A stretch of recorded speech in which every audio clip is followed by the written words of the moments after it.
ओम नमः शिवाय। ओम नमः शिवाय। आज का हमारा टॉपिक है कि काली अप्सरा। काली अप्सरा के ऊपर हमारा आज टॉपिक है। ये भी बहुत आसान साधना है, इनको कोई भी कर सकता है। इसमें ज़्यादा कोई झंझट वाली बात नहीं है, ना ही इसमें ज़्यादा सामग्री लगेगी, ना ही आपका इसमें ज़्यादा पैसा खर्च होगा।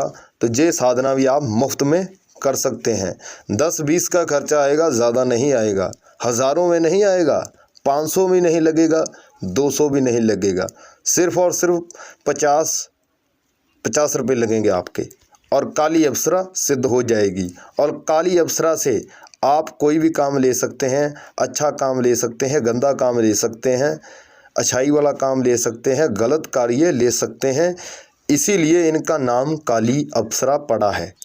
अब काली अप्सरा को सिद्ध कैसे करना है, क्या इनका विधि विधान है, अब हम आपको पूरे ध्यान से बताएंगे। तो आप ध्यान से सुनिए और देखिए। 11 दिन की ये साधना है, ये सिर्फ़ और सिर्फ 11 दिन की साधना है। इस साधना में सबसे पहले आपने गोश्त लेना है। गोश्त आपने किलो नहीं लेना, आधा किलो भी नहीं लेना, सिर्फ़ और सिर्फ 1 या 2 पीस लेने हैं।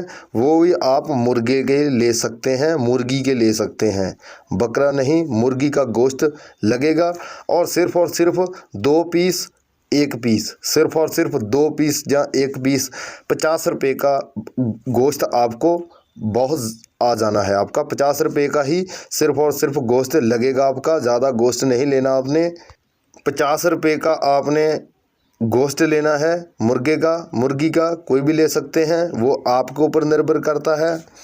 उनको लेकर आपने, उस गोश्त को लेकर आपने किसी वीरान जगह पे चले जाना है। अगर आपके आसपास कोई वीरान जगह नहीं है तो घबराने की ज़रूरत नहीं है, हम है ना। आपने क्या करना है, अगर आपके आसपास कोई वीराने की जगह नहीं मिलती आपको, तो आपने शमशान घाट में चले जाना है, जहाँ पर मुर्दे को जलाते हैं, आपने वहाँ पे चले जाना है अगर आपको वीरान जगह नहीं मिलती। इनका आपको टाइम बता देते हैं। टाइम क्या है, जब आपने पहले दिन साधना स्टार्ट करनी है, पहले दिन का टाइम है आपका 9 बजे से लेकर 10 बजे के बीच बीच आपने वहाँ पे गोश्त लेकर चले जाना है। और अकेले में जाना है, साथ में किसी को नहीं ले जाना, और ना ही आपने अपने किसी घर परिवार को किसी को नहीं बताना, ना ही अपने दोस्त को बताना है, किसी भी दोस्त को नहीं बताना कि मैं जो साधना करने जा रहा हूँ। अगर आप ऐसे किसी को बताएंगे तो साधना कभी सिद्ध नहीं होती। साधना कोई भी है वो गुप्त होती है, गुप्त तरीके से उनको रखा जाता है, गुप्त काम ही उनसे लिए जाते हैं, गुप्त कार्य ही करे जाते हैं। तो इसीलिए आपने किसी को बताना नहीं है। साधनाएं जितनी होती है जो गुप्त रखी जाती है। आपने पहले दिन गोश्त लेकर चले जाना है 50 रुपये का, और वहाँ पर जहाँ पर जाकर मुर्दे को जलाते हैं वहाँ पे जाकर आपने क्या बोलना है। हाँ, एक बात आपको पहले बता दूँ, देखिए हमारी सुरक्षा जो होती है वो हमारे देवी देवता करते हैं। चाहे आप कहीं भी चले जाइए, अगर आप रात को जाते हैं तो इतनी भी बात नहीं है, इंसान को डर तो लग ही जाता है। अगर वो अकेला होता है अंधेरे में तो उनको डर लगता ही लगता है, ठीक है।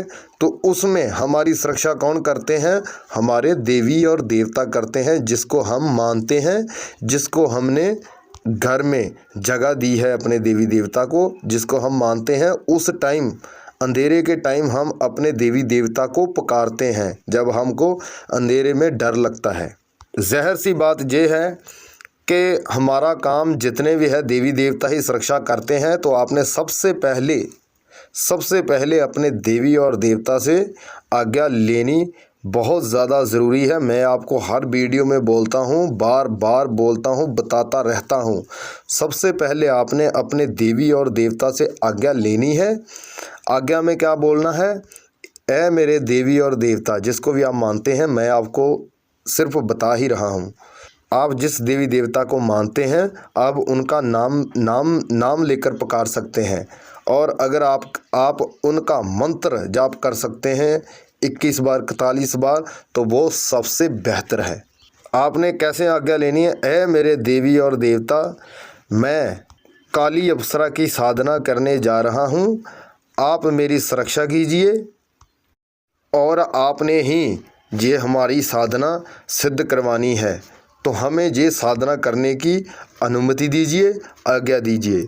उसके बाद आज्ञा लेकर आपने भोग प्रसाद जो बनता है, जो भी आप अपने देवी देवता को देते हैं, हफ्ते में एक बार आपने उनको भोग प्रसाद दे देना है। उसके बाद आपने साधना की तरफ बढ़ना है।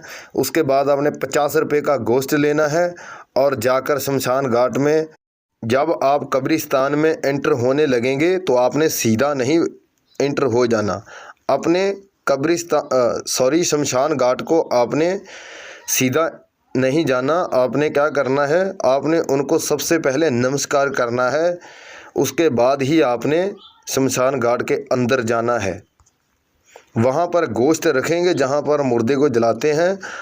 गोश्त रखकर आपने काली अप्सरा का आवाहन करना है। कैसे आवाहन करेंगे ये मैं आपको बताता हूँ। 21 बार आपने उनका नाम पुकारना है। कैसे पुकारेंगे? इस साधना को आपको पहले बता दूं, आपने पत्नी के रूप में करना है। अगर आप शादीशुदा है तो आपने पहले ही अपने देवी देवता को भी बता देना है कि हे मेरे देवी देवता, मैं शादीशुदा हूँ और मैं इस साधना को पत्नी के रूप में करना चाहता हूँ। मैं चाहता हूँ कि मैं अपनी पत्नी को भी रखना चाहता हूँ और जो साधना करने जा रहा हूँ उस अप्सरा को भी पत्नी के रूप में ही रखना चाहता हूँ। तो आप मुझे आज्ञा दीजिए, अनुमति दीजिए। जब आप गोश्त रखेंगे, अगर आप शादीशुदा हैं तो आपने यही बोलना है, हे काली अप्सरा, मैं शादीशुदा हूँ। मैं चाहता हूँ कि आपको भी पत्नी के रूप में रखना चाहता हूँ। मैं अपनी पत्नी को भी रखना चाहता हूँ और आपको भी पत्नी के रूप में ही रखना चाहता हूँ। तो मेरी इतनी विनती स्वीकार कीजिए। एक काली अप्सरा, मैं आपको गोश्त दे रहा हूँ। इस गोश्त को खाकर आप मेरे साथ चलिए। हे काली अप्सरा, मैं आपको गोश्त दे रहा हूँ। गोश्त खाकर आप मेरे साथ चलिए। हे काली अप्सरा, मैं आपको गोश्त दे रहा हूँ। गोश्त खाकर आप मेरे साथ चलिए। हे काली अप्सरा, मैं आपको गोश्त दे रहा हूँ। गोश्त खाकर आप मेरे साथ चलिए। 21 बार आपने ऐसा बोलना है। जब आपने 21 बार बोल दिया, उसके बाद आपने सीधा अपने घर में आ जाना है। पीछे मुड़कर हरगिज़ नहीं देखना। और 11 दिन की ये साधना है और ऐसा नहीं है कि आप रोज़ की रोज़ गोश्त देंगे। एक दिन ही गोश्त देना है आपने, ठीक है? पहले दिन ही आपने गोश्त देना है और आपने 10 दिन गोश्त बिल्कुल नहीं देना। पहले दिन ही आपने गोश्त देना है, उसके बाद आपने गोश्त नहीं देना। जब आप दूसरे दिन जाएंगे तो गोश्त नहीं लेकर जाएंगे। दूसरे दिन जाएंगे, शमशान घाट को नमस्कार करेंगे तो सीधा ही जाकर आपने बोलना है, जहाँ पर आपने पहले दिन गोश्त रखा था दूसरे दिन गोश्त नहीं ले जाना। आपने कुछ नहीं साथ में खड़ना। अपने शमशान घाट में दूसरे दिन आपने कुछ नहीं ले जाना और जाते ही आपने जहाँ पर पहले दिन गोश्त रखा था वहाँ पर जाकर आपने फिर से बोलना है, हे काली अप्सरा मेरे साथ चलिए। हे काली अप्सरा मेरे साथ चलिए। हे काली अप्सरा मेरे साथ चलिए।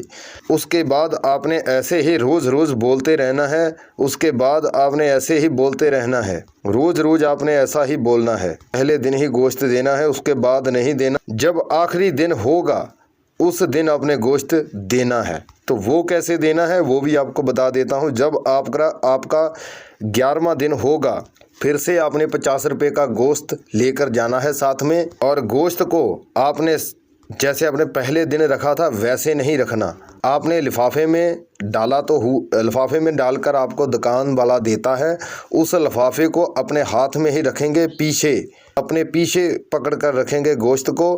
और आपने क्या बोलना है काली अप्सरा को, हे काली अप्सरा आप मेरे साथ चलिए, मैं आपको गोश्त दूंगा। हे काली अप्सरा आप मेरे साथ चलिए, मैं आपको गोश्त दूंगा।